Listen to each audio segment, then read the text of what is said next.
Welcome back, everybody. This is the Conservative Outlaw. You are here for the no-nonsense right-side news that you want to hear.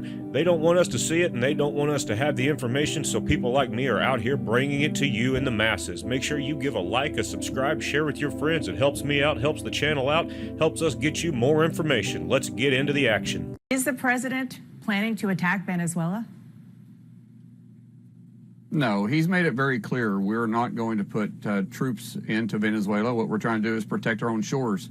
We've made it very clear to Maduro and to the Venezuela people, which they're not the ones doing this. It's Maduro that's doing this, that we're not going to allow them to continue to use Venezuela as a terrorist country to ship in tons of drugs into the United States and continue to kill our brothers, our sisters, our friends, and family on the streets of the United States. And so President Trump has tried to do this through closing down international water. They continue to ship drugs out, and now they're starting to fly them into the United States through tail numbers that are being disguised as either commercial flights or private flights. And so the president's made it very clear he's shutting down the airspace.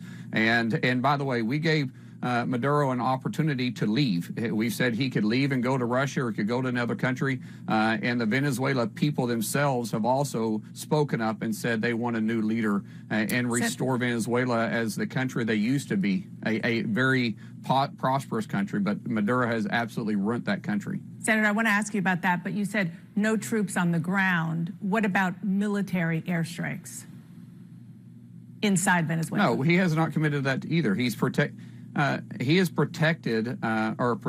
the United States by being very proactive. This is what peace through strength looks like. We're not going to wait until you come to us. We're going to go to you if you threaten our country. Keep in mind, this drug war that has taken place that the Biden administration turned a complete blind eye to in 2024 killed more Americans on our streets than the entire Vietnam War has, and so or did. And so we are being very proactive by stopping them before they threaten us and threaten our shores. And I support the president and what he's doing here. Senator, I have to ask, he is clearly very concerned about Central and South American presidents allegedly trafficking drugs to the United States. So if that's the case, why is he planning to pardon the former Honduran president who was convicted by an American jury of drug trafficking, who allegedly said, this is according to testimony from his trial, he would, quote, shove the drugs right up the noses of the gringos by flooding the United States with cocaine? Well, the particular circumstances that I'm not quite aware of. However, I do know we're trying to build relationships with Honduras. We're trying to build relationships throughout South America and Central America because China has greatly influenced those countries in a negative way. And it's not alleged that South and Central America and Mexico is flooding our streets with drugs. We know that's where they're coming from. And so I think by building new relationships, by allowing people to have a new beginning, he's showing good faith, saying, hey, we're going to work with you as long as you work with us. The minute you want to come punch us in the face, you want to continue to send your illegal drugs to us, we're going to be very proactive against you, which this is what peace through strength looks like. Yeah, I understand. I'm excited you don't that we finally have a president that's taking a strong approach. Okay, I understand that presidential power is pretty much absolute, and I get that. But as an ally of the president, as a senator, you, I'm sure, have an opinion. Is, on the one hand, threatening Venezuela and Maduro, while on the Maduro, and on the other hand, saying that you're going to pardon the guy who was convicted in an American justice system for doing exactly what you're saying, you know, intentionally poisoning Americans with drugs. Is that a good idea? Well, I wasn't involved in the conversations that he had with the president of Honduras at the time. I believe there's probably a good faith that is being stretched forth here. If you saw the True Social post he put out, there was a direct message. I guarantee you the president's foreign affairs approach is one that's being very effective around the world, a lot better than the Biden administration. That's why world leaders are coming in every single day wanting to visit with the president. That's why the president is able to stop 8 foreign wars and hopefully 9 if we can hopefully negotiate a deal between Ukraine and Russia because the world leaders respect him. And so what the president is doing is always calculated.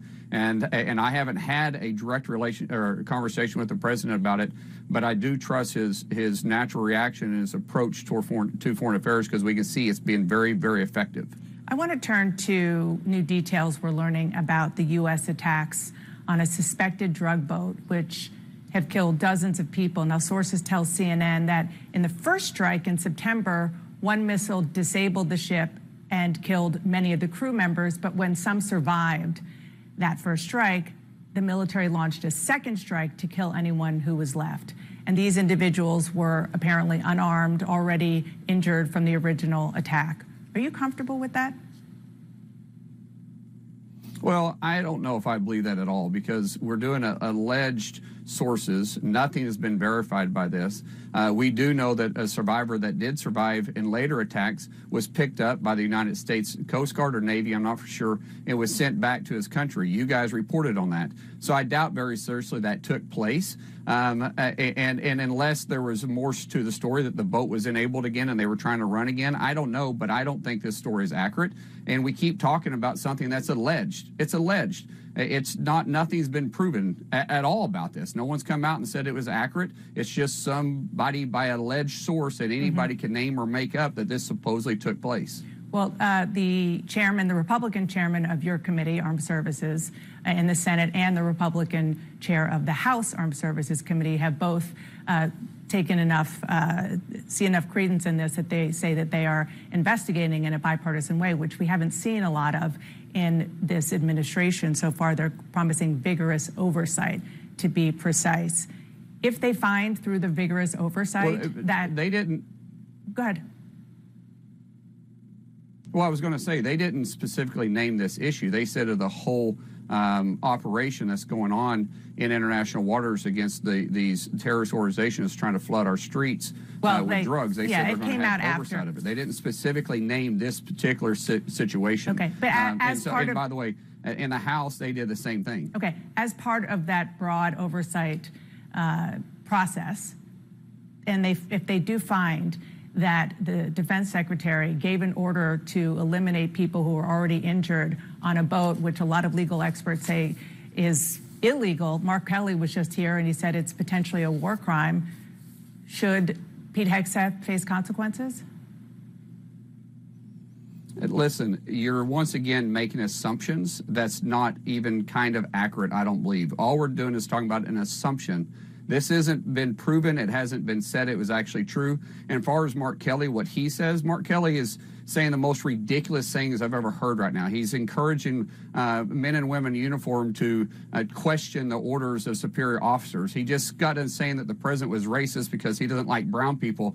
Yet I sit in front of you as a Cherokee Indian, and I'm very close friends with the president. It's ridiculous what Mark Kelly is saying, and he's losing credibility every single day. In this particular situation you're talking about, once again, is alleged over an anonymous source, which the media is really good about always trying to name some anonymous source, and then they make a big deal about it as though it's true. So you don't think it's true information. As I said before, full stop. Do you know that it's not true? Why would it be true? And then we know that the president, we know that the Navy or the Coast Guard has picked up survivors already and sent them back to the country. So now we're saying that they did it once and they didn't do it again. I don't believe this at all.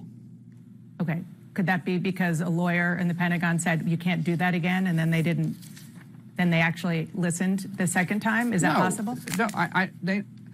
No, absolutely not. And I don't know why we're spending so much time on this. The president and the Secretary of War has been very clear they're going to use lethality against our enemies, home and abroad.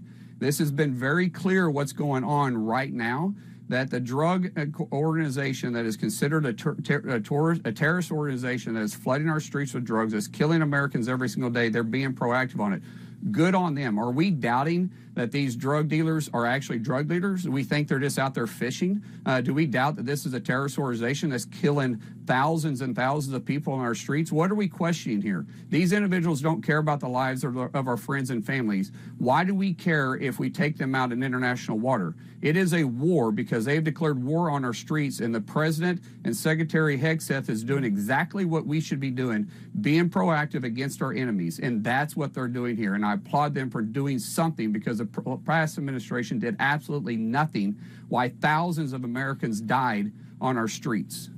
Yeah, and I just want to point out that, again, that it's the Republican chair of the Senate Armed Services Committee and the Republican chair of the House Armed Services Committee, who say that they want to look at the whole operation, which you just described.